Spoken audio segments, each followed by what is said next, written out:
Hi, I'm Mike the Heal Your Gut Guy, and today we're going to review Dr. Berg's video on ulcerative colitis. Why should you listen to me? I have literally tried everything to heal people's guts, and I've finally figured it out with the help of German new medicine. I've healed myself of Crohn's, and I've healed many other people of ulcerative colitis and all sorts of other fun diseases without boring diets and without dangerous drugs. So let's see what Dr. Berg has to tell us. Let's talk about ulcerative colitis, a very nasty condition where you have inflammation in your colon, which is the last part of your digestive tract, and the rectum with ulcers, with bleeding. And the problem is there's only really two solutions medically. One is surgery, and the other one is steroids. So I don't like these two solutions because as soon as you do the steroids, you might feel better, but then the next time you do it, you need more and more and more and more until the point where you become resistant to steroids. And it has a lot. So that comment that you need more and more steroids kind of just shows like a lack of understanding of what's really going on. We need to understand what's going on from the German new medicine perspective, because if we look at it kind of like from like a holistic medicine perspective, it's kind of like, oh, your gut's overworked, oh, your gut microbiome's messed up, oh, you have an infection, oh, you're nutritional deficient. And I've seen countless people fix those four things that I just mentioned, and they don't get better. German New Medicine helps us utilize holistic medicine and modern medicine better. There's a time and a place to use steroids. There is a time and place to use surgery. But the current modern medicine idea where they just throw their hands up in the air and they go, oh, it's autoimmune, it's genetic, you're screwed, let's start cutting things out, you got to be on drugs the rest of your life. That's just an idiotic way to think about it. And I think most of you guys know that because you're here looking for a new answer. But even Dr. Berg's holistic point of view on this thing, that it's just not adding up. And I'll explain why when he explains his perspective in a few seconds. A lot of side effects as well. And of course, surgery is not the ultimate solution because the purpose of the colon is to absorb water and electrolytes. So if you're not able to reabsorb water and recycle water, you're going to be dehydrated, not to mention the importance of electrolytes as well on the heart. Also, the colon houses most of your microbiome. So if you don't have that flora there to help you make vitamins, help your immune system, you're going to have a lot of issues and a lot of skin issues as well. So that might be true, but there's plenty of animals that don't have a colon. They just genetically don't have a colon, and they're practically fine. There are a lot of people with colitis, and they have relatively decent skin. So like these statements are just they're out of the holistic medicine side. I want to give you some other things to do naturally to help if you have ulcerative colitis. It's an autoimmune condition, which means your own immune system is creating a constant irritation and inflammation to the colon, creating ulcers. So the most important thing, if you're new to my channel, maybe this is a new thing to you. If you're not, being ulcers. So what I want to point out here is ulcerative colitis is greatly misunderstood by modern medicine and holistic medicine. They just think like for no reason that your colon is falling apart. Modern medicine thinks it's for absolutely no reason. They don't understand why, and they're not even curious to try to figure out why. And holistic medicine believes that your colon is having issues because of nutritional deficiencies, gut microbiome, toxins, and probably something else. But like none of those things are it. And I can tell you that because I have tried them hundreds of times on hundreds of different people. They don't work. But I know what works 100% of the time. It's addressing the stressful, crappy, ugly, indigestible situation you are in when you're around the time your colon issues first started. So this isn't the best picture to show this, but essentially what's happening is your intestines, your large intestine is controlled by the brainstem, the oldest part of the brain, the lizard brain. It will develop extra gut cells to help you digest this hard to digest situation in your life. Oh, that sounds insane. This isn't the best picture, but there are like some extra gut cells here that, you know, are why did the body develop extra gut cells? Why did the brain tell your gut to develop extra gut cells? But if you look at other ones, you'll see these huge polyps. You'll see these huge things that look like tumors. You'll see thickening of the intestinal wall. These extra gut cells serve the purpose of helping you digest and absorb this hard to digest thing in your life.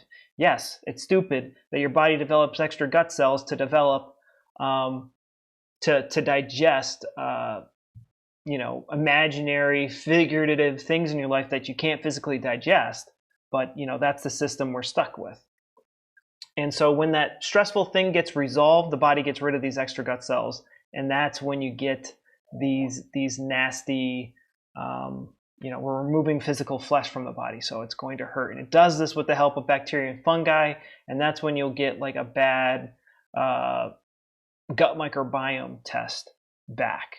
And this situation sticks around for a very long time and doesn't go away and becomes chronic when the stress isn't fully resolved. So let's say it happened after a breakup, and then that relationship is constantly on off. You're back together again.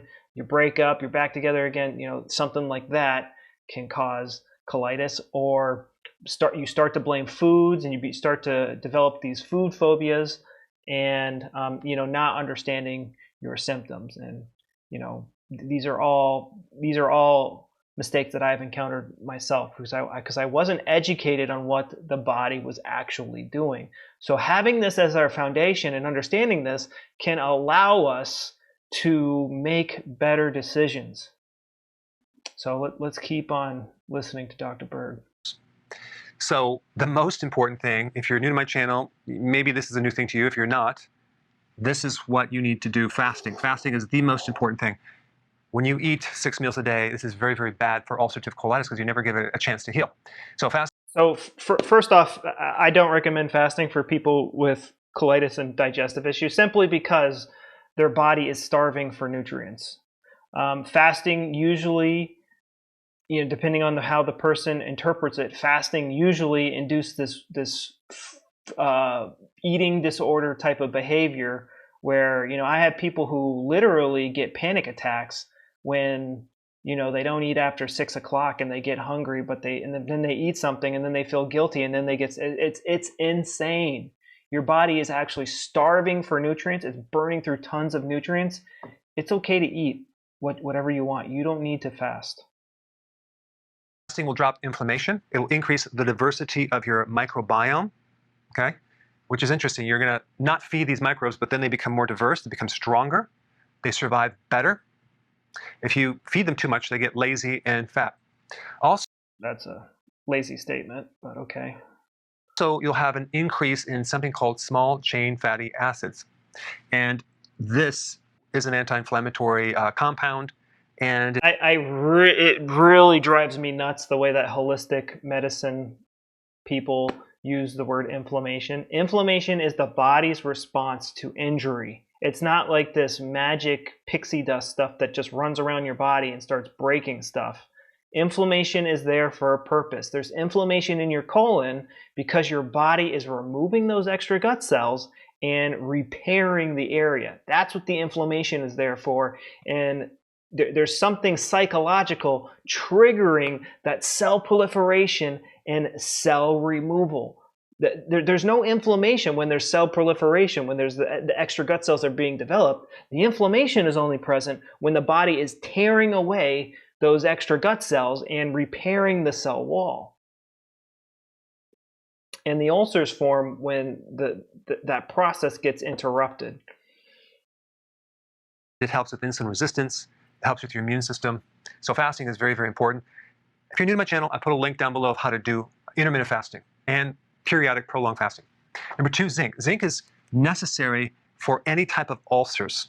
So if you have a zinc deficiency, it has nothing to do with a nutritional deficiency. So I'm just going to skip these two: zinc and vitamin D. I've seen people take zinc and vitamin D for years, and they still have colitis issues. It does absolutely nothing for these issues. Link down below. In fact, I'll put a link down below for all the research that I'm talking about right now. Cabbage juice, certain phytonutrients in cabbage juice has. I mean, there is a lot of research to help with ulcers and there is a lot of research that shows that cabbage juice helps ulcerative colitis and ulcers from heartburn from in the stomach. But in my experience, I've seen lots of people take cabbage juice and they still have colitis symptoms. Maybe the cabbage juice worked better for stomach ulcers because it could hit the area more directly, whereas by the time it gets down to the colon, it's been digested and changed and stuff like that. So maybe I've seen people do cabbage juice enemas and still have horrible ulcerative colitis. And I don't know if you've ever drank cabbage juice, but I would probably rather die than drink cabbage juice. It kind of tastes like a sock, and you got to drink like a liter of it a day. It's absolutely disgusting. But most importantly, I've seen many, many, many people do this cabbage juice routine, and they have nothing to show for it. Gastritis and any type of damage in your colon, especially inflammation. But the cabbage juice is something you can actually take. 5, VSL number 3. This is a very powerful probiotic. You can get it from the health food store. You can get it online. There's 8 strains. You would want to take 4 to 8 capsules, not right away. You take a very small amount. So this is probiotics really don't do anything for ulcerative colitis, and actually in a lot of cases they can make it worse, because remember, these extra gut cells are being removed with the help of bacteria and fungi.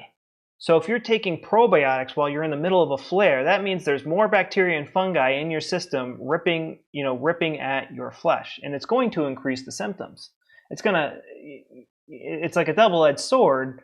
But again, there's this idea in holistic medicine that if I fix my gut microbiome, then my ulcerative colitis will go away, when that's not how it works. The brain controls your gut microbiome. Your brain put this organ into overdrive, developed extra gut cells, and now that time is over. So it's getting rid of those extra gut cells with the help of bacteria and fungi, and your brain orders your cells to make these extra bacteria and fungi. If you research the terrain theory, they have documented this process that these so-called bad bacteria and fungi come out of your own cells.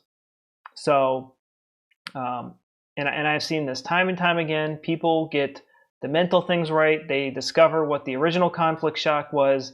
If it's still present in their life, they fully put it to peace. They stop blaming foods. They start to understand their symptoms. They don't freak out about them anymore, and they just simply get better. And that's the root cause, because all these other things, we're just throwing more nutrients at the problem, which is great, but these nutrients are just being used to fuel this process, where we have to guide the process correctly through the psychology, through the psychological issues. And then the last thing that he talks about is wheatgrass juice. And this is an old video, and I guess wheatgrass juice was pretty popular 6 years ago or whenever this video was made. But yeah, guys, when I was making videos this long ago, I would have probably said something very similar, but what Dr. Berg is saying is much better than what any modern medicine doctor will say, but it's time to upgrade. It's time to move on to German new medicine. It explains these conditions in much more detail. It helps us use these natural remedies and modern medicine remedies a lot more intelligently, and allows us to help much more people. And if you would like my help with getting better faster, I have something called the Rapid Gut Healing Program, where I hold your hand through the process. It comes with hours of videos, educational videos on how, explaining how our body actually works through German new medicine. Dr. Hammer, the founder of German new medicine, he would look at the brain CT scans of all of his patients, and so he worked in like a GI doctor ward, and he would just look at everyone's CT scans, see where rings would show up in their brains, and interview all of them and document all the stressful events that they went through. Think about what was the stressful event that triggered your ulcerative colitis. And it might be difficult for some of you. Some of you might know it right off the top of your head, but my team can help you figure it out and put this to bed for good so that you can get back to your normal life again, whether it's hanging out with your family or going out with your friends again. getting your healthy body back, whatever it is, eating your favorite foods again without fear, we can help you do it. I've seen people put on 10 kilograms in like a month. I think I put on 10 or 15 kilograms in a month or two, probably 2 months, and that was years after following holistic advice similar to Dr. Berg's. So I'm not trying to beat up on Dr. Berg, but we do need to adapt. We do need to change. Holistic medicine is a failure, and we need to evolve. We need to evolve. German new medicine is the real deal. And I'll change to something else if something else comes along. But most importantly in our program, we have the you can meet with us 4 times a week inside of a live Q&A, and we do a lot of them. So there's a lot of, in my last live Q&A, there was probably like 2 or 3 people there. So we got a lot of one-on-one time with each other. And, imagine for just $4.97, you get it 4 times a week for like forever. You can talk to an expert who has dealt with their own gut health issues and helped many other people get through their gut health issues. You go to see any holistic person, they're going to charge you $200, and then they're going to charge you another $500 on going on crazy diets that don't work and using supplements that do absolutely nothing. Like right here, buying a zinc supplement, a vitamin D supplement, getting cabbage juice for a week, buying this VSL3, buying wheat juice grass, like you got to buy a juicer and all that crap. I mean, right here, this is at least $300 worth of stuff. It ain't gonna do much. It ain't gonna do anything, if you ask me. So yeah, all right, guys. If you'd like to work with me, go down below. But if you if you can't buy the program right now, that is okay. I have a free 30-day program that you can use in the description below. So comment what do you think about this video. Am I crazy? Share with me the conflict shock that started your digestive issues, and yeah, what video would you like me to review next? Post a link down in the description and I'll review it. Talk to you guys later. Bye-bye.